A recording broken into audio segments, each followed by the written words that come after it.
ଆମ ଓଡ଼ିଶାରେ ଥିବା ପୁରୀ ଜଗନ୍ନାଥ ମନ୍ଦିର ଏମିତି ଏକ ରହସ୍ୟମୟ ଅଦ୍ଭୁତ ମନ୍ଦିର। ଏହି ମନ୍ଦିରର କାହାଣୀ ଶୁଣିଲେ ଆପଣ ଆଶ୍ଚର୍ଯ୍ୟ ହୋଇଯିବେ। ଏହି ମନ୍ଦିରର ରହସ୍ୟ ଆମେ ଯେତେ ଜାଣିବା ପାଇଁ ଚେଷ୍ଟା କଲେ ମଧ୍ୟ ଆମେ ଅଧୁରା ରହିଯାଆନ୍ତି। ଆମେ ଯେତେ ରହସ୍ୟର ଗଭୀରକୁ ଯାଆନ୍ତି ସେ ଆହୁରି ଗଭୀରକୁ ଚାଲିଯାଏ। 15 ଜୁନ୍ 2015 ରାତ୍ରି ପ୍ରାୟ 12ଟା। ପୁରା ଜଗନ୍ନାଥ ମନ୍ଦିର ପୁରୀ ସହର ଅନ୍ଧକାରରେ ଭରି ରହିଥିଲା। ଏହା କୌଣସି ସାଧାରଣ ଘଟଣା ନୁହେଁ। ଭାବିଚିନ୍ତି ବିଜୁଳି କଟାଯାଇଥିଲା, କାରଣ ଭଗବାନ ଜଗନ୍ନାଥ ମନ୍ଦିରର ଗର୍ଭଗୃହରେ ଚାଲିଥିବା ଏକ ରହସ୍ୟମୟ ପ୍ରକ୍ରିୟା, ଯାହାକୁ ଜାଣିଲେ ଆପଣଙ୍କୁ ବିଶ୍ୱାସ ହେବ ନାହିଁ। ସେହି ରାତ୍ରିରେ ଭଗବାନ ଜଗନ୍ନାଥଙ୍କ ବ୍ରହ୍ମ ପୁରୁଣା ମୂର୍ତ୍ତିରୁ କାଢ଼ି ନୂଆ ମୂର୍ତ୍ତିରେ ସ୍ଥାପିତ କରାଯାଉଥିଲା। କିନ୍ତୁ ଏହି ପ୍ରକ୍ରିୟା ଏତେ ମଧ୍ୟ ସରଳ ନୁହେଁ ଯେତେ ଆପଣ ଏହାକୁ ଶୁଣି ଭାବୁଛନ୍ତି। ଏହା ବହୁତ ବଡ଼ ରହସ୍ୟ, ଯାହା ଆପଣ ମଧ୍ୟ ଜାଣିଥିବେ। 500 ବର୍ଷ ପୁରୁଣା ମାଳିକା ଗ୍ରନ୍ଥରେ ଏକ ଭୟାନକ ଭବିଷ୍ୟ ଏହି ମନ୍ଦିର ବିଷୟରେ ଲେଖାଯାଇଛି, ଯାହାକୁ ଜାଣିଲେ ଆପଣ ଚିନ୍ତାଗ୍ରସ୍ତରେ ପଡ଼ିଯିବେ। କୁହନ୍ତି କି ଜଗନ୍ନାଥ ମନ୍ଦିର ପାଣିରେ ବୁଡ଼ିଯିବ। ଏହି ମନ୍ଦିର ଯେବେ ପାଣିରେ ବୁଡ଼ିଯିବ, ତେବେ ପୁରା ଦୁନିଆର ବିନାଶ ହୋଇଯିବ। ସେହି ଦିନ କେବେ ଆସିବ? କ'ଣ ଏସବୁ ଭବିଷ୍ୟ ସତ? କୁହନ୍ତି କି 800 ବର୍ଷ ହେବ ଜଗନ୍ନାଥ ମନ୍ଦିରର ନେତ ପ୍ରତ୍ୟେକ ଦିନ ବଦଳା ଯାଇଥାଏ। ଯଦି କୌଣସି ଦିନ ଏହି ନେତ ବଦଳା ନଯିବ, ତେବେ ମନ୍ଦିର 18 ବର୍ଷ ପର୍ଯ୍ୟନ୍ତ ବନ୍ଦ ରହିବ। ତାହେଲେ ଏହି ନେତ ପଛରେ ଥିବା ରହସ୍ୟ କ'ଣ? ଯେବେ ଆମେ ଏହି ମନ୍ଦିର ବିଷୟରେ ସ୍ପଷ୍ଟ ଭାବରେ ଜାଣିବାକୁ ଚେଷ୍ଟା କଲୁ, ସେତେବେଳେ ଆମ ନଜରକୁ ଗୋଟିଏ ଅଦ୍ଭୁତ ଘଟଣା ଆସିଲା, ଯାହା ଜାଣି ଆପଣ ମଧ୍ୟ ଆଶ୍ଚର୍ଯ୍ୟ ହୋଇଯିବେ। ମନ୍ଦିର ଭିତରକୁ ପ୍ରବେଶ କଲେ 22ଟି ପାହାଚ ଚଢ଼ି ଯିବାକୁ ପଡ଼ିଥାଏ, କିନ୍ତୁ ତୃତୀୟ ନମ୍ବର ପାହାଚରେ ପାଦ ରଖିବା ପାଇଁ ଶକ୍ତ ମନା। ତାହେଲେ କ'ଣ ହେବ ଯଦି କୌଣସି ବ୍ୟକ୍ତି ତୃତୀୟ ନମ୍ବର ପାହାଚରେ ପାଦ ରଖିଦିଏ? ଆଜି ପର୍ଯ୍ୟନ୍ତ ୟୁଟ୍ୟୁବରେ ଜଗନ୍ନାଥ ମନ୍ଦିର ବିଷୟରେ ବହୁତ ଗୁଡ଼ାଏ ଭିଡ଼ିଓ ଦେଖିଛନ୍ତି, ଯେଉଁଥିରେ ପବନର ବିପରୀତ ଦିଗରେ ଉଡ଼ୁଥିବା ଏହି ନେତ ବିଷୟରେ, ସମୁଦ୍ର ଲହଡ଼ିର ଶବ୍ଦ ବିଷୟରେ ଏବଂ ମନ୍ଦିରର ଛାଇ ବିଷୟରେ। କିନ୍ତୁ ଆଜି ଆମେ ସବୁଠାରୁ ଅଲଗା କଥା ଶୁଣିବାକୁ ଯାଉଛୁ। କିନ୍ତୁ ଆଜି ଆମେ ସେହି କଥା ହେବା, ଯେଉଁ କଥା ପ୍ରଭୁ ଜଗନ୍ନାଥଙ୍କ ବ୍ରହ୍ମ ପରିବର୍ତ୍ତନର ରହସ୍ୟ, ଯାହା ବର୍ଷ ବର୍ଷ ଧରି ଗୋପନୀୟ ରହିଅଛି। ଆଜି ଆମେ କଥା ହେବା ସେହି ଭବିଷ୍ୟ ମାଳିକା ବିଷୟରେ, ଯାହା ପୁରା ଦୁନିଆକୁ ବିନାଶ କରିଦେବ। ଏହା ସହିତ ଆମେ ଜଗନ୍ନାଥ ମନ୍ଦିରର ଇତିହାସ, ରହସ୍ୟ ଏବଂ ବିଜ୍ଞାନର ଦୃଷ୍ଟିକୋଣରୁ ମନ୍ଦିରର ଅଦ୍ଭୁତ କାହାଣୀଗୁଡ଼ିକ ବିଷୟରେ। ଏହିସବୁ ରହସ୍ୟର ଉତ୍ତର, ଜଗନ୍ନାଥ ମନ୍ଦିରର ସମ୍ପୂର୍ଣ୍ଣ ଇତିହାସ, ଏହା ସହିତ ଯୋଡ଼ି ହୋଇଥିବା ଭୟାନକ ରହସ୍ୟ, ଯାହା ବିଜ୍ଞାନ ଦୃଷ୍ଟିରେ ରଖି ଆପଣଙ୍କୁ ଶୁଣାଇବୁ। ବନ୍ଧୁଗଣ, ମୁଁ ଆପଣଙ୍କ ପ୍ରିୟ ବନ୍ଧୁ ରାଜେଶ ସିକ୍ରେଟ୍ ଫ୍ୟାକ୍ଟସ୍ ଓଡ଼ିଆ ଚ୍ୟାନେଲକୁ ଆପଣଙ୍କୁ ସ୍ୱାଗତ କରୁଛି। ବନ୍ଧୁଗଣ, ଆପଣ ଜାଣିଥିବେ, ପୁରୀରେ ଥିବା ଜଗନ୍ନାଥ ମନ୍ଦିର ଦୁନିଆର ସମସ୍ତ ରହସ୍ୟମୟ ମନ୍ଦିର ମଧ୍ୟରୁ ଅନ୍ୟତମ। ଜଗନ୍ନାଥର ଅର୍ଥ ଜଗତର ସ୍ୱାମୀ। ବଦ୍ରିନାଥ, ଦ୍ୱାରିକା ଏବଂ ରାମେଶ୍ୱରମ୍ ସହିତ ପୁରୀର ଜଗନ୍ନାଥ ମନ୍ଦିର ହିନ୍ଦୁ ଧର୍ମ ଅନୁସାରେ ଚାରିଧାମରୁ ଗୋଟିଏ। ଏହି ମନ୍ଦିର ବିଷୟରେ ପ୍ରାଚୀନ ଗ୍ରନ୍ଥ, ଯାହା ବ୍ରହ୍ମ ପୁରାଣ, ନାରଦ ପୁରାଣ ଏବଂ ସ୍କନ୍ଦ ପୁରାଣରେ ଉଲ୍ଲେଖ ହୋଇଅଛି। ଏହି ମନ୍ଦିରର ଦିବ୍ୟତା ଆଜି ବି ଭକ୍ତମାନଙ୍କୁ ମନ୍ଦିର ଆଡ଼କୁ ଆକର୍ଷିତ କରେ। ଜଗନ୍ନାଥ ମନ୍ଦିରର ସବୁଠାରୁ ରହସ୍ୟ ସୃଷ୍ଟି କରୁଥିବା ବସ୍ତୁ ହେଉଛି ବ୍ରହ୍ମ ପଦାର୍ଥ, ଯାହାକୁ ପ୍ରଭୁ ଶ୍ରୀକୃଷ୍ଣଙ୍କର ହୃଦୟ କୁହାଯାଏ। ଏହା ଏକ ଏମିତି ରହସ୍ୟ ଯାହା ଯୁଗ ଯୁଗରୁ ଭକ୍ତ ଏବଂ ବୈଜ୍ଞାନିକମାନଙ୍କୁ ଆଶ୍ଚର୍ଯ୍ୟ କରିଦେଇଛି। ଆସନ୍ତୁ ଜାଣିବା ଏହି ଦିବ୍ୟ ରହସ୍ୟର ପୁରା କାହାଣୀ, ଯାହା ଜ୍ୟୋତିଷ ଏବଂ ବୈଜ୍ଞାନିକମାନେ ଏକା ସାଥିରେ ଦ୍ୱନ୍ଦ୍ୱରେ ପଡ଼ିଯାଆନ୍ତି। ପ୍ରତ୍ୟେକ 12 ବର୍ଷରେ ଜଗନ୍ନାଥ ମନ୍ଦିରରେ ଏକ ବିଶେଷ ଏବଂ ଦିବ୍ୟ ପରମ୍ପରା ଅନୁଷ୍ଠିତ ହୋଇଥାଏ। ଏହି ପ୍ରାଚୀନ ପରମ୍ପରା ଅନୁସାରେ ପ୍ରଭୁ ଜଗନ୍ନାଥ, ବଳଭଦ୍ର ଏବଂ ଦେବୀ ସୁଭଦ୍ରାଙ୍କର କାଠରେ ତିଆରି କରାଯାଇଥିବା ପୁରୁଣା ପ୍ରତିମାକୁ ପରିବର୍ତ୍ତନ କରି ନୂଆ ପ୍ରତିମାକୁ ସ୍ଥାପିତ କରାଯାଇଥାଏ। କିନ୍ତୁ ଏହି ପୁରୁଣା ପ୍ରତିମାର ବ୍ରହ୍ମ ପଦାର୍ଥକୁ ସମ୍ଭାଳି ରଖିଥାନ୍ତି। ଏହି ବ୍ରହ୍ମ ପଦାର୍ଥକୁ ନୂଆ ପ୍ରତିମାରେ ସ୍ଥାନାନ୍ତର କରାଯାଏ। ଏହି ପ୍ରଥା ଏତେ ପବିତ୍ର ଏବଂ ଗୁପ୍ତ ହୋଇଥାଏ, ଯାହାକୁ ସମ୍ପୂର୍ଣ୍ଣ କରିବା ପାଇଁ କଡ଼ା ସୁରକ୍ଷା କରାଯାଇଥାଏ। ସେହି ରାତ୍ରିରେ ପୁରା ପୁରୀ ସହରର ବିଜୁଳି କଟାଯାଇଥାଏ ଏବଂ ସବୁ ଜାଗାରେ ଅନ୍ଧାର ହିଁ ଅନ୍ଧାର ଥାଏ। ମନ୍ଦିରର ସୁରକ୍ଷା ଆର୍ମ ପୁଲିସର କମାଣ୍ଡରେ ରହିଥାଏ। କୌଣସି ବ୍ୟକ୍ତି ମନ୍ଦିର ଭିତରକୁ ଯିବା ଶକ୍ତ ମନା ହୋଇଥାଏ। ଏହି ପ୍ରକ୍ରିୟାକୁ କେବଳ ମନ୍ଦିରର ମୁଖ୍ୟ ପୂଜାରୀ ହିଁ ସମ୍ପନ୍ନ କରିଥାନ୍ତି। କିନ୍ତୁ ତାଙ୍କୁ ବି ବ୍ରହ୍ମ ପଦାର୍ଥର ରହସ୍ୟ ଜାଣିବାକୁ ଅନୁମତି ନଥାଏ। ସେଥିପାଇଁ ତାଙ୍କ ଆଖିରେ ପଟି ବନ୍ଧା ଯାଇଥାଏ ଏବଂ ହାତରେ ମୋଟା ଗ୍ଲୋଭ୍ସ ବ୍ୟବହାର କରାଯାଏ। ଏହା ସବୁ ଏଥିପାଇଁ କାହିଁକି ନା ସେ ଦେଖି ନପାରନ୍ତୁ କି ଅନୁଭବ କରି ନପାରନ୍ତୁ। ଏହି ବ୍ରହ୍ମ ପଦାର୍ଥ ବାସ୍ତବରେ କ'ଣ? କିଛି ପୂଜାରୀମାନେ କହିଛନ୍ତି କି ମୁଁ ଯେତେବେଳେ ବ୍ରହ୍ମ ପଦାର୍ଥକୁ ଛୁଇଁଲି ସେତେବେଳେ ମୋତେ ଶକ୍ତିଶାଳୀ ଉର୍ଜାର ଅନୁଭବ ହେଲା। ଏମିତି ଲାଗିଲା ଯେମିତି ମୋ ହାତରେ ଗୋଟିଏ ଜୀବନ୍ତ ବସ୍ତୁଟିଏ ଅଛି, ଯାହା ଛୋଟ ଠେକୁଆଟିଏ ପରି ଡେଉଁଅଛି। ଲୋକଙ୍କ କହିବା ଅନୁସାରେ ଏହି ବ୍ରହ୍ମ ପଦାର୍ଥ ହେଉଛି ପ୍ରଭୁ ଶ୍ରୀକୃଷ୍ଣଙ୍କ ହୃଦୟ, ଯାହା ଆଜି ବି 5000 ବର୍ଷରୁ ଜୀବିତ ଅଛି। ଆମ ସମସ୍ତଙ୍କ ମନରେ ଏସବୁ ପ୍ରଶ୍ନ ଆସେ, ଭଗବାନ ଶ୍ରୀକୃଷ୍ଣଙ୍କ ହୃଦୟ ଏଠାକୁ ଆସିଲା କିପରି? କ'ଣ ଏସବୁ ସମ୍ଭବ ହୋଇପାରେ? ଏହି ଅଦ୍ଭୁତ ସମସ୍ୟାକୁ ବୁଝିବା ପାଇଁ ଆମେ ସମୟର ବାହ୍ୟକୁ ବୁଲେଇବାକୁ ପଡ଼ିବ ଏବଂ ଯିବାକୁ ପଡ଼ିବ 5000 ବର୍ଷର ପଛକୁ। ପୌରାଣିକ କଥା ଅନୁସାରେ ଗୋଟେ ସମୟ ଥିଲା ଯେବେ ଶ୍ରୀକୃଷ୍ଣ ତାଙ୍କ ଲୀଳା ସମାପ୍ତ କରି ଏହି ପୃଥିବୀରୁ ବିଦାୟ ନେଲେ। ମହାଭାରତ ଯୁଦ୍ଧରେ କୌରବଙ୍କର ବିନାଶ ହୋଇଥିଲା। ଏଥିରେ ଗାନ୍ଧାରୀ ଶ୍ରୀକୃଷ୍ଣଙ୍କୁ ଦୋଷ ଦେଲେ। ଗାନ୍ଧାରୀ କହିଲେ କି ଯଦି ଶ୍ରୀକୃଷ୍ଣ ଚାହିଁଥାନ୍ତେ ଏହି ବିନାଶ ରୋକାଯାଇ ପାରିଥାନ୍ତା। 100 ପୁତ୍ର ମୃତ୍ୟୁର ଶୋକରେ ଥିବା ଗାନ୍ଧାରୀ ଶ୍ରୀକୃଷ୍ଣଙ୍କୁ କହିଲେ, ଯେମିତି ମୋର କୌରବ ବଂଶ ବିନାଶ ହୋଇଗଲା, ସେମିତି ତୁମ ୟାଦବ ବଂଶ ନିଜ ନିଜ ମଧ୍ୟରେ ଲଢ଼େଇ କରି ବିନାଶ ହୋଇଯାଉ ଏବଂ 36 ବର୍ଷ ମଧ୍ୟରେ ତୁମ ଦ୍ୱାରିକା ନଗରୀ ସମୁଦ୍ରରେ ବୁଡ଼ିଯାଉ। 36 ବର୍ଷ ମଧ୍ୟରେ ଗାନ୍ଧାରୀଙ୍କର ଏହି ଅଭିଶାପ ସତ୍ୟ ପ୍ରମାଣିତ ହେଲା। ୟାଦବ ବଂଶରେ ସମସ୍ତ ଭାଇ ନିଶାରେ ରହି ନିଜ ନିଜ ମଧ୍ୟରେ ଲଢ଼େଇ ଆରମ୍ଭ କଲେ। ଏହି ଘଟଣା ପରେ ଦ୍ୱାରିକା ସମୁଦ୍ରରେ ବୁଡ଼ିଗଲା। ଏହି ବିନା ସ୍ପଷ୍ଟ ସଂକେତ ଦେଲା ଭଗବାନ ଶ୍ରୀକୃଷ୍ଣଙ୍କର ପୃଥିବୀରେ ସମୟ ସମାପ୍ତ ହୋଇଗଲା। ଭଗବାନ ଶ୍ରୀକୃଷ୍ଣ ଜଙ୍ଗଲ ମଧ୍ୟକୁ ପଳାଇଲେ। ସେଠାରେ ଓସ୍ତ ଗଛ ମୂଳେ ବସି ଧ୍ୟାନମଗ୍ନ ହୋଇଗଲେ। ତେବେ ଚୋରା ନାମକ ଜଣେ ଶିକାରୀ ଶ୍ରୀକୃଷ୍ଣଙ୍କୁ ହରିଣ ଭାବି ତାଙ୍କ ଶରୀରକୁ ତୀର ମାରିଦେଲେ। ତୀର ଯାଇ ଶ୍ରୀକୃଷ୍ଣଙ୍କ ପାଦରେ ବାଜିଲା। ଯେମିତି ଚୋରା ଶ୍ରୀକୃଷ୍ଣଙ୍କ ପାଖକୁ ଗଲେ ସେ ଦେଖିଲେ ଏବଂ ଶ୍ରୀକୃଷ୍ଣଙ୍କୁ କ୍ଷମା ମାଗିଲେ। ଶ୍ରୀକୃଷ୍ଣ ଚୋରାକୁ କହିଲେ, ଡର ନାହିଁ, ଏସବୁ ମୋର ଲୀଳା। ତ୍ରେତୟା ଯୁଗରେ ତୁମେ ରାଜା ବାଳିଥିଲ, ମୁଁ ତୁମକୁ ଛଳରେ ମାରିଥିଲି, ସେଥିପାଇଁ ସେହି କର୍ମର ଫଳ ଆଜି ତୁମେ ମୋର ମୃତ୍ୟୁର ମାଧ୍ୟମ ହେଲ। ତାପରେ ଶ୍ରୀକୃଷ୍ଣ ଯୋଗମୁଦ୍ରାରେ ଲୀନ ହୋଇ ଏହି ଭୌତିକ ସଂସାରକୁ ତ୍ୟାଗ କଲେ। ଯେବେ ଅର୍ଜୁନଙ୍କୁ ଏହି ଦୁଃଖ ସମାଚାର ମିଳିଲା, ସେ ତୁରନ୍ତ ସେଠାରେ ପହଞ୍ଚିଲେ। ଭଗବାନ ଶ୍ରୀକୃଷ୍ଣଙ୍କର ଅନ୍ତିମ ସଂସ୍କାର କଲେ। କିନ୍ତୁ ସେଠାରେ ଏକ ଅଦ୍ଭୁତ ଚମତ୍କାର ହେଲା। ଭଗବାନ ଶ୍ରୀକୃଷ୍ଣଙ୍କ ଶରୀର ପଞ୍ଚତତ୍ତ୍ୱରେ ଲୀନ ହୋଇଗଲା, କିନ୍ତୁ କେବଳ ଏହି ହୃଦୟ ଉର୍ଜାରେ ପରିପୂର୍ଣ୍ଣ ଥିଲା। ଏହା ଜଳିବାରୁ ବଞ୍ଚିଗଲା। ଏହି ଦିବ୍ୟ ହୃଦୟ ଯାହାକୁ ପରେ ବ୍ରହ୍ମ ପଦାର୍ଥ କୁହାଗଲା। ଅର୍ଜୁନ ଭଗବାନ ଶ୍ରୀକୃଷ୍ଣଙ୍କର ଏହି ଦିବ୍ୟ ହୃଦୟକୁ କାଠଗଡ଼ ଉପରେ ରଖି ପବିତ୍ର ନଦୀରେ ପ୍ରବାହିତ କରିଦେଲେ। ଦିବ୍ୟ ହୃଦୟ ନଦୀରେ ପ୍ରବାହିତ ହୋଇ ଓଡ଼ିଶାର ମହାନଦୀ ତଟରେ ପହଞ୍ଚିଗଲା। ସେହି ସ୍ଥାନରେ ଶବର ଜନଜାତି ରହୁଥିଲେ। ତାଙ୍କର ମୁଖିଆ ଥିଲେ ବିଶ୍ୱାବାସୁ। ଯେବେ ଏହି ଦିବ୍ୟ ହୃଦୟକୁ କାଠଗଡ଼ ଉପରେ ଦେଖିଲେ ସେ ବହୁତ ଆଶ୍ଚର୍ଯ୍ୟ ହୋଇଗଲେ। ବିଶ୍ୱାବାସୁ ଏହି ଦିବ୍ୟତାକୁ ତୁରନ୍ତ ଚିହ୍ନି ପାରିଲେ ଏବଂ ସେହି ଦିନରୁ ସେ ନୀଳମାଧବ ନାମରେ ପୂଜା ଆରମ୍ଭ କରିଦେଲେ। ସେହି ସମୟରେ ମାଲବା ରାଜ୍ୟର ରାଜା ଇନ୍ଦ୍ରଦମ୍ୟ, ଯିଏ ଭଗବାନ ବିଷ୍ଣୁଙ୍କ ପରମ ଭକ୍ତ ଥିଲେ, ନୀଳମାଧବ ଦର୍ଶନ କରିବା ଲାଗି ପ୍ରବଳ ଇଚ୍ଛା କଲେ। ଗୋଟିଏ ରାତ୍ରିରେ ଭଗବାନ ବିଷ୍ଣୁ ଇନ୍ଦ୍ରଦମ୍ୟଙ୍କୁ ସ୍ୱପ୍ନରେ କହିଲେ, ତୁମେ ନୀଳମାଧବ ଦିବ୍ୟ ମୂର୍ତ୍ତିକୁ ଖୋଜ ଏବଂ ସେଠାରେ ଗୋଟେ ବଡ଼ ମନ୍ଦିର ପ୍ରତିଷ୍ଠା କର। ଭଗବାନ ବିଷ୍ଣୁ ସଂକେତ ଦେଲେ, ଏହି ମୂର୍ତ୍ତି ନୀଳାଚଳ ପର୍ବତରେ ଗୋଟେ ଗୁମ୍ଫାରେ ବିରାଜମାନ ଅଛି। ରାଜା ନିଜର ବ୍ରାହ୍ମଣ ପୂଜାରୀ ବିଦ୍ୟାପତିଙ୍କୁ ନୀଳମାଧବଙ୍କୁ ଖୋଜିବା ଲାଗି ପଠାଇଲେ। କିଛି ଦିନ କଠିନ ଯାତ୍ରା ପରେ ଆଦିବାସୀ ମୁଖିଆ ବିଶ୍ୱାବସୁଙ୍କ ବିଷୟରେ ଜାଣିବାକୁ ପାଇଲେ, ଯିଏ ସେହି ଗୁମ୍ଫାରେ ଲୁଚି ରହିଥିବା ଦିବ୍ୟ ମୂର୍ତ୍ତିକୁ ପୂଜା କରୁଥିଲେ।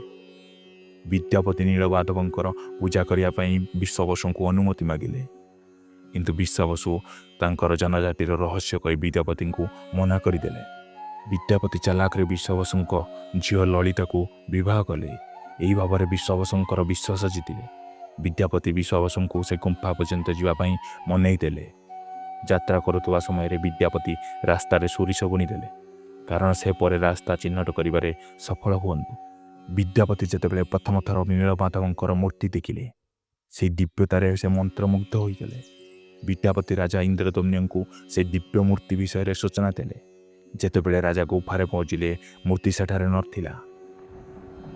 ବିଶ୍ୱାବସୁ ମୂର୍ତ୍ତିକୁ ଲୁଚେଇ ଦେଇଥିଲେ, କାରଣ କୌଣସି ଅବସ୍ଥାରେ ରାଜା ଇନ୍ଦ୍ରଦମ୍ୟ ମୂର୍ତ୍ତିକୁ ସାଥିରେ ନେଇଯିବେ।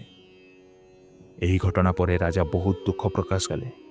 ପୁଣି ଗୋଟିଏ ରାତ୍ରିରେ ଭଗବାନ ବିଷ୍ଣୁ ରାଜାଙ୍କ ସ୍ୱପ୍ନରେ ଦର୍ଶନ ଦେଲେ। ନିର୍ଦ୍ଦେଶ ଦେଲେ, ପୁରୀର ସମୁଦ୍ର ତଟ ପାଖକୁ ଯାଅ। ସମୁଦ୍ର ଲହଡ଼ିରେ ବିଶାଳ ଗଛ ଭାସିକି ଆସିବ, ସେଥିରେ ମୋର ଗୋଟେ ମୂର୍ତ୍ତି ତିଆରି କରିବ। ଭଗବାନ ବିଷ୍ଣୁଙ୍କ ଆଦେଶ ପାଳନ କଲେ। ରାଜା ତାଙ୍କର ସେବକଙ୍କୁ ସମୁଦ୍ର କୂଳକୁ ପଠାଇଲେ।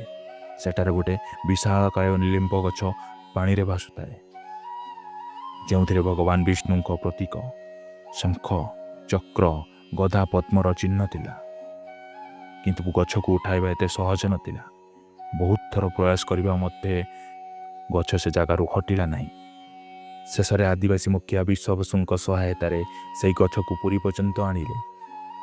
କିନ୍ତୁ କେହି ବି କୁଶଳ କାରିଗର ସେହି କାଠରେ ନୀଳମାଧବଙ୍କର ମୂର୍ତ୍ତି ତିଆରି କରିପାରିଲେ ନାହିଁ।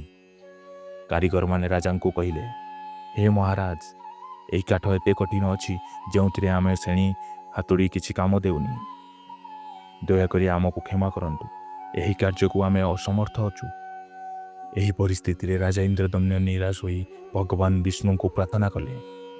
ଭଗବାନ ବିଷ୍ଣୁ ରାଜାଙ୍କ ସ୍ୱପ୍ନରେ ପ୍ରକଟ ହେଲେ ଏବଂ କହିଲେ, ହେ ରାଜନ, ଦେବତାଙ୍କ ଦିବ୍ୟ ବାସ୍ତୁକାର ବିଶ୍ୱକର୍ମାଙ୍କ ପୂଜା କର। ସେ ଆସିଲେ ଏହି କାର୍ଯ୍ୟ ପୂରଣ କରିବେ। ଭଗବାନଙ୍କ ଉପଦେଶ ରାଜା ମାନିଲେ ଏବଂ ବିଶ୍ୱକର୍ମାଙ୍କ ପୂଜା ଆରମ୍ଭ କଲେ। କିଛି ଦିନ ପରେ ବିଶ୍ୱକର୍ମା ଜଣେ ବୁଢ଼ା ଲୋକ ବେଶରେ ପ୍ରକଟ ହେଲେ ଏବଂ ରାଜାଙ୍କୁ କହିଲେ, ହେ ମହାରାଜ, ମୁଁ ଶୁଣିବାକୁ ପାଇଲି ଆପଣ ଗୋଟେ ମୂର୍ତ୍ତି ତିଆରି କରିବାକୁ ଚାହୁଁଛନ୍ତି। ମହାରାଜ ପଚାରିଲେ, କ'ଣ ଆପଣ ଏହି କାର୍ଯ୍ୟ କରିପାରିବେ? ବିଶ୍ୱକର୍ମା କହିଲେ, ହଁ, କିନ୍ତୁ ମୋର କିଛି ସର୍ତ୍ତ ଅଛି। ବିଶ୍ୱକର୍ମା କହିଲେ, ମୁଁ ଭଗବାନ ବିଷ୍ଣୁଙ୍କର ମୂର୍ତ୍ତି ଗୋଟେ ବନ୍ଦ କୋଠରୀରେ 21 ଦିନରେ ତିଆରି କରିବି। ଏହି ସମୟରେ ମୋତେ କେହି ଡାକିବେ ନାହିଁ। ଯଦି କେହି କବାଟ ଖୋଲିଲେ ତାହେଲେ ମୁଁ ମୂର୍ତ୍ତିଗୁଡ଼ିକୁ ଅଧାରୁ ଛାଡ଼ିଦେବି। ମହାରାଜ ଏହି ସର୍ତ୍ତକୁ ମାନିନେଲେ ଏବଂ ବିଶ୍ୱକର୍ମା କାମ ଆରମ୍ଭ କରିଦେଲେ। ଶବ୍ଦ କରି କବାଟ ବନ୍ଦ କଲେ। ଶ୍ରେଣୀ, ହାତୁଡ଼ି ଏବଂ ଆରିର ଶବ୍ଦ ଶୁଣାଯାଉଥିଲା। କିନ୍ତୁ 15 ଦିନ ପରେ ଏହିସବୁ ଶବ୍ଦ ଆସିବା ବନ୍ଦ ହୋଇଗଲା।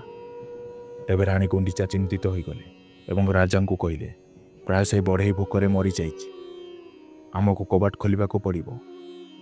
ରାଜା ରାଣୀଙ୍କୁ ମନା କଲେ, କିନ୍ତୁ ରାଣୀ କବାଟ ଖୋଲିବାକୁ ଆଦେଶ ଦେଇଦେଲେ। ଯେମିତି କବାଟ ଖୋଲାଗଲା, ସମସ୍ତେ ଆଶ୍ଚର୍ଯ୍ୟ ହୋଇଗଲେ। ବିଶ୍ୱକର୍ମା ସେଠାରେ ନଥିଲେ। ସେ କୋଠରୀରେ କେବଳ 3ଟି ଅଧୁରା ମୂର୍ତ୍ତି ଥିଲା। ରାଜାଙ୍କୁ ବହୁତ ଦୁଃଖ ହେଲା। ସର୍ତ୍ତ ଭାଙ୍ଗିବାରୁ ମୂର୍ତ୍ତି ଅଧୁରା ରହିଗଲା। ପ୍ରଭୁ ଜଗନ୍ନାଥଙ୍କ ହାତ ଗୋଡ଼ ଅଧୁରା ଥିଲା। ବଳଭଦ୍ର ଏବଂ ଦେବୀ ସୁଭଦ୍ରାଙ୍କର ମୂର୍ତ୍ତି ମଧ୍ୟ ଅଧୁରା ଥିଲା। ଯେବେ ରାଜା ଇନ୍ଦ୍ରଦମ୍ନ ସେହି ମୂର୍ତ୍ତିଗୁଡ଼ିକ ପାଖକୁ ଗଲେ, ସେହି ମୂର୍ତ୍ତିରେ ହୃଦୟର ଧକ୍ ଧକ୍ ଅନୁଭବ କଲେ। କେହି ଜଣେ ରାଜାଙ୍କୁ କହିଲେ, ଶ୍ରୀକୃଷ୍ଣଙ୍କ ହୃଦୟ ଏହି ମୂର୍ତ୍ତିରେ ଅଛି। ରାଜା ଏହି ମୂର୍ତ୍ତିଗୁଡ଼ିକ ସ୍ଥାପିତ କଲେ। ଆଜି ଏହି ଅଧୁରା ମୂର୍ତ୍ତିଗୁଡ଼ିକ ପ୍ରଭୁ ଜଗନ୍ନାଥ, ବଳଭଦ୍ର ଏବଂ ଦେବୀ ସୁଭଦ୍ରା ରୂପରେ ପୁରୀରେ ପୂଜା ପାଉଛନ୍ତି। ପ୍ରଭୁ ଜଗନ୍ନାଥଙ୍କୁ ଦୁନିଆରେ ଏକମାତ୍ର ଜୀବିତ ଭଗବାନ ମାନୁଛନ୍ତି, ଯିଏ ତାଙ୍କ ଭକ୍ତମାନଙ୍କର ଇଚ୍ଛାକୁ ଶୁଣନ୍ତି ଏବଂ ପୂରଣ ମଧ୍ୟ କରନ୍ତି। ଏବେ ଆମେ କଥା ହେବା ସେହି ବ୍ରହ୍ମ ପଦାର୍ଥ, ଯାହା 5000 ବର୍ଷର ରହସ୍ୟମୟୀ ଭାବରେ ସୁରକ୍ଷିତ ଅଛି। ଏହି ପଦାର୍ଥ କ'ଣ? ଏହା ଏତେ ପର୍ଯ୍ୟନ୍ତ କେମିତି ଜୀବିତ ଅଛି? ସବୁଠାରୁ ମହତ୍ତ୍ୱପୂର୍ଣ୍ଣ କଥା ହେଉଛି, ବିଜ୍ଞାନ ଏହି ବ୍ରହ୍ମ ପଦାର୍ଥ ବିଷୟରେ କ'ଣ ଥିଓରି ଦେଇଛି। ଆସନ୍ତୁ କଥା ହେବା ଏହିସବୁ ବିସ୍ତାର ସହିତ। ଏହା ନିଶ୍ଚିତ କି ଏହି ହୃଦୟ, ରକ୍ତ ଏବଂ ମାଂସର ପଦାର୍ଥରେ ନୁହେଁ। ଏଥିରେ ଦିବ୍ୟ ଊର୍ଜା ଅନୁଭବ ହେଉଛି ଏବଂ ହାଲକା ହୃଦୟର କମ୍ପନ ଅନୁଭବ ହୁଏ। ପ୍ରସିଦ୍ଧ ଆର୍କିଓଲୋଜିଷ୍ଟ ପ୍ରବୀଣ ମୋହନ ଏହି ରହସ୍ୟମୟୀ କାହାଣୀକୁ ବିଜ୍ଞାନର ଦୃଷ୍ଟିକୋଣରୁ ବୁଝିବାକୁ ଚେଷ୍ଟା କଲେ। ତାଙ୍କର କହିବା କଥା, ଶ୍ରୀକୃଷ୍ଣ କେବଳ ଜଣେ ମଣିଷ ନୁହେଁ, ସେ ଜଣେ ସୁପ୍ରିମ୍ ମଣିଷ ଥିଲେ। ତାଙ୍କ ପାଖରେ ଏମିତି କିଛି ପ୍ରାଚୀନ ଶକ୍ତି ଥିଲା ଯାହା ଆଜି ମଡର୍ଣ୍ଣ ସାଇନ୍ସ ପାଇଁ ବି ଅଜ୍ଞ ଅଟେ। ଥିଓରି ହିସାବରେ ବ୍ରହ୍ମ ପଦାର୍ଥ, ଯାହାକୁ ନୀଳମାଧବ ବା ଶ୍ରୀକୃଷ୍ଣଙ୍କ ହୃଦୟ କୁହାଯାଏ, ସତରେ ଏହା ଗୋଟିଏ ଆର୍କ ରିଆକ୍ଟର ଥିଲା, ଯାହା ଏମିତି ଏକ ଡିଭାଇସ୍ ଭୟଙ୍କର ଊର୍ଜା ଉତ୍ପନ୍ନ କରିବା ପାଇଁ କ୍ଷମତା ରଖିଥାଏ। ଏହି ଥିଓରି ହିସାବରେ ଜଗନ୍ନାଥ ମନ୍ଦିରର ରହସ୍ୟ ବୁଝିବାକୁ ଚେଷ୍ଟା କରିବା। ପ୍ରବୀଣ ମୋହନ କହିଲେ କି ଜଗନ୍ନାଥଙ୍କ ମୂର୍ତ୍ତି କାଠରେ ତିଆରି କରାଯାଏ, କାରଣ କାଠ ଇଲେକ୍ଟ୍ରିସିଟି କଣ୍ଡକ୍ଟ କରେ ନାହିଁ। ବ୍ରହ୍ମ ପଦାର୍ଥ ଊର୍ଜାକୁ ନିୟନ୍ତ୍ରଣ କରିବାର ଏକ ଉପାୟ ଅଟେ। ପ୍ରାୟ 50 ବର୍ଷ ପୂର୍ବେ ଜଣେ ବ୍ୟକ୍ତି ଜୋର ଦେଲା ଯେ ଏହି ବ୍ରହ୍ମ ପଦାର୍ଥକୁ ସେ ଦେଖିଛନ୍ତି। ଚାନ୍ଦି ଯେମିତି ତରଳ ପଦାର୍ଥ ଭଳି ଏଥିରୁ ବାହାରିଥାଏ। ଏହି ତରଳ ପଦାର୍ଥ କାଠକୁ କ୍ଷତି ପହଞ୍ଚାଇଥାଏ। ଏହି କାରଣରୁ 12 ବର୍ଷରେ ଥରେ ମୂର୍ତ୍ତି ବଦଳା ଯାଇଥାଏ। ସେହି ବ୍ୟକ୍ତି ପୁଣି ଜୋର ଦେଇ କହିଲେ, ଯେବେ ହୃଦୟକୁ ପ୍ରକାଶରେ ଆଣିଥିଲେ, ଏହା ଚକ୍ର ଭଳି ଘୂରିବାକୁ ଲାଗିଲା ଏବଂ ଜୋରରେ କମ୍ପନ ହେଲା। ତେବେ ସେ କହିଲେ, ଏହି ହୃଦୟ ଅଷ୍ଟଧାତୁରେ ଗଠିତ। ଯେତେବେଳେ ଏହି ବ୍ରହ୍ମ ପଦାର୍ଥକୁ ମୂର୍ତ୍ତିରୁ ଅଲଗା କରାଯାଏ, ଏହି ପଦାର୍ଥ ସକ୍ରିୟ ନ ହେଉ ସେଥିପାଇଁ ପୁରୀରେ ସେହି ରାତ୍ରି ଅନ୍ଧକାରରେ ରଖାଯାଏ। ଏହି ପ୍ରକ୍ରିୟା ଆଜି ବି ବୈଜ୍ଞାନିକ ଏବଂ ଶ୍ରଦ୍ଧାଳୁଙ୍କ ପାଇଁ ରହସ୍ୟମୟ ରହିଆସିଛି। ଏହା ଥିଲା ବ୍ରହ୍ମ ପଦାର୍ଥ ବା ଭଗବାନ ଶ୍ରୀକୃଷ୍ଣଙ୍କ ହୃଦୟର ରହସ୍ୟ। କିନ୍ତୁ ବନ୍ଧୁଗଣ, ଏହି ମନ୍ଦିରର ଇତିହାସ ଏବଂ ବର୍ତ୍ତମାନ ଏକ ଭବିଷ୍ୟବାଣୀରେ ଯୋଡ଼ି ହେଉଛି ବୋଲି କୁହାଯାଏ, ଯାହା ବିଷୟରେ ଆପଣ କିଛି ଜାଣିଥିବେ ବୋଲି ମୁଁ ଆଶା କରୁଛି। ଆସନ୍ତୁ ଆପଣଙ୍କୁ ଆମେ କହିବାକୁ ଯାଉଛୁ ଭବିଷ୍ୟମାଳିକା ଗ୍ରନ୍ଥର ଭବିଷ୍ୟ ବିଷୟରେ, ଯାହା ଜଗନ୍ନାଥ ମନ୍ଦିର ସହିତ ଯୋଡ଼ି ରହିଛି। କଳିଯୁଗ ବିଷୟରେ ଯେତେବେଳେ ବର୍ଣ୍ଣନା କରାଯାଏ, ଦୁନିଆର ଅନ୍ତ ବିଷୟରେ ବି ବର୍ଣ୍ଣନା କରାଯାଏ। ସ୍କନ୍ଦ ପୁରାଣ, ଭବିଷ୍ୟ ପୁରାଣ, ଭାଗବତ ପୁରାଣ ଏବଂ ବିଷ୍ଣୁ ପୁରାଣ ସହିତ ଆହୁରି ଅନ୍ୟ କିଛି ପୁରାଣରେ ଉଲ୍ଲେଖ କରାଯାଇଅଛି। ପୁରାଣରେ ଲେଖାଯାଇଅଛି, ପୃଥିବୀରେ ଯେତେବେଳେ କଳିଯୁଗ ତା'ର ଚରମ ସୀମାରେ ପହଞ୍ଚିବ, ବିନାଶର ମାର୍ଗକୁ ଛୁଇଁବ, ସେତେବେଳେ ବିଷ୍ଣୁଙ୍କର 10 ଅବତାର କଳ୍କିର ଜନ୍ମ ହେବ। କଳ୍କି ରୂପରେ ଜନ୍ମ ନେଇ ଭଗବାନ ବିଷ୍ଣୁ କଳିଯୁଗର ଅନ୍ତ କରିବେ। ତାପରେ ନୂଆ ଯୁଗର ସ୍ଥାପନା ହେବ। କଳିଯୁଗରେ ଅନେକ ଭବିଷ୍ୟମାଳିକା ଗ୍ରନ୍ଥ ଅନେକ ଥର ଚର୍ଚ୍ଚାର ବିଷୟ ପାଲଟିଛି। 16ଶ ଶତାବ୍ଦୀରେ 5 ବିଦ୍ୱାନଙ୍କର ଏକ ସମୂହ ଥିଲା। ଏହି ସମୂହକୁ ପଞ୍ଚସୁଖା ନାମରେ ଜଣାଯାଏ। ସେମାନଙ୍କ ଜ୍ଞାନ ବଳରେ ପ୍ରାୟ 318 ଖଣ୍ଡ ପୁସ୍ତକ ଲେଖିଥିଲେ। ଏହି ସମୂହର ସନ୍ଥ ଅଚ୍ୟୁତାନନ୍ଦ ଦାସ ଭବିଷ୍ୟମାଳିକା ନାମକ ଏକ ପୁସ୍ତକରେ କଳିଯୁଗ ଏବଂ ଦୁନିଆର ବିନାଶ ବିଷୟରେ ଉଲ୍ଲେଖ କରିଛନ୍ତି। ଆପଣଙ୍କୁ ଜାଣି ଆଶ୍ଚର୍ଯ୍ୟ ଲାଗିବ, ଏହିସବୁ ଭବିଷ୍ୟବାଣୀ ଅଧିକତମ ଜଗନ୍ନାଥ ମନ୍ଦିର ସହିତ ଯୋଡ଼ି ରହିଛି ଏବଂ ସତ୍ୟ ପ୍ରମାଣିତ ହୋଇସାରିଛି। ଏମିତି ବି ଅନୁମାନ ଲଗାଯାଇଛି, ଏବେ ଦୁନିଆର ବିନାଶ ଅତି ନିକଟତର। ଭବିଷ୍ୟମାଳିକାରେ ଜଗନ୍ନାଥ ପୁରୀକୁ ଯୋଡ଼ି ହୋଇଥିବା ଏମିତି ଆଉ ଏକ ମାଳିକାରେ ଉଲ୍ଲେଖ କରାଯାଇଅଛି। ଏହି ମାଳିକା ଅନୁସାରେ ମନ୍ଦିରର ତ୍ରିଦେବଙ୍କ ଉପରେ ଯେଉଁ ପତିତ ପାବନ ବାନା ଅଛି, ସେଥିରେ ନିଆଁ ଲାଗିବାର ଘଟଣା ଉଲ୍ଲେଖ ଅଛି। କିଛି ବର୍ଷ ପୂର୍ବେ ପ୍ରଥମ ଥର ତ୍ରିଦେବଙ୍କ ବସ୍ତ୍ରରେ ନିଆଁ ଲାଗିଥିଲା। ଏହି ଘଟଣା ପରେ କଳିଯୁଗର ଶେଷ ସମୟ ବିଷୟରେ ପୁଣି ଥରେ ଚର୍ଚ୍ଚା ହୋଇଥିଲା। କୁହାଯାଏ କି ପାପନାଶକ ଏକାଦଶୀ ଦିନ ଜଗନ୍ନାଥ ମନ୍ଦିରରେ ଗୋଟିଏ ଅଖଣ୍ଡ ମହାଦୀପ ଜଳାଯାଇଥିଲା। କିନ୍ତୁ ଅଚାନକ ବହୁ ଜୋରରେ ପବନ ବହିଲା। ମନ୍ଦିରର ପତାକା ଉଡ଼ି ଦୀପ ଉପରେ ଚାଲିଗଲା, ଯାହାଦ୍ୱାରା ପତାକାରେ ନିଆଁ ଲାଗିଯାଇଥିଲା। ଏହି ଘଟଣା 19 ମାର୍ଚ୍ଚ 2020ରେ ହୋଇଥିଲା। ଏହି ଘଟଣା ପରେ ଏହା କୁହାଯାଏ କି ଏହା କଳିଯୁଗ ଅନ୍ତର ସଂକେତ। ଦୁନିଆର ମହାବିନାଶ ହେବାକୁ ଯାଉଛି। ଜଗନ୍ନାଥ ମନ୍ଦିର ବିଷୟରେ କୁହାଯାଏ କି ଅନ୍ୟ ମନ୍ଦିର ଭଳି ଜଗନ୍ନାଥ ମନ୍ଦିର ଉପରେ କେବେ କୌଣସି ପକ୍ଷୀ ବସେ ନାହିଁ। ଏହାଛଡ଼ା ମନ୍ଦିର ଉପର ଦେଇ କୌଣସି ପ୍ଲେନ୍, ହେଲିକପ୍ଟର ଉଡ଼ାଯାଏ ନାହିଁ। କିନ୍ତୁ ଜୁଲାଇ 2020 ପରେ ମନ୍ଦିର ଉପରେ ଚିଲ ଶାଗୁଣା ଉଡ଼ୁଥିବାର ଦେଖାଯାଇଥିଲା। ପକ୍ଷୀମାନେ ମନ୍ଦିରର ଉପରେ ଏବଂ ନୀଳଚକ୍ରରେ ମଧ୍ୟ ବସିଥିଲେ। ଦୁନିଆର ମହାବିନାଶର ଭବିଷ୍ୟବାଣୀ ପୁଣି ଚର୍ଚ୍ଚାରେ ଆସିଯାଇଥିଲା। ଭବିଷ୍ୟମାଳିକା ଅନୁସାରେ ଯେବେ କଳିଯୁଗ ଅନ୍ତ ହେବ, ସେତେବେଳେ ଜଗନ୍ନାଥ ମନ୍ଦିରର ନୀଳଚକ୍ର ତୁଫାନ ଦ୍ୱାରା ତେଢ଼ା ହୋଇଯିବ। ମେ 2019ରେ ସାମୁଦ୍ରିକ ତୁଫାନ ଫନି କାରଣରୁ ଏହି ବିଶାଳ ନୀଳଚକ୍ର ତେଢ଼ା ହୋଇଯାଇଥିଲା। ସେବେଠୁ କୁହାଯାଉଅଛି କି ଦୁନିଆର ମହାବିନାଶ ସମୟ ଆସିଗଲା। ସେବେଠୁ ଏହି ନୀଳଚକ୍ରକୁ ସିଧା କରିବା ପାଇଁ ଚେଷ୍ଟା କରାଯାଇଛି, କିନ୍ତୁ ଏହା ପୂର୍ବ ଭଳି ସିଧା ହେଲା ନାହିଁ।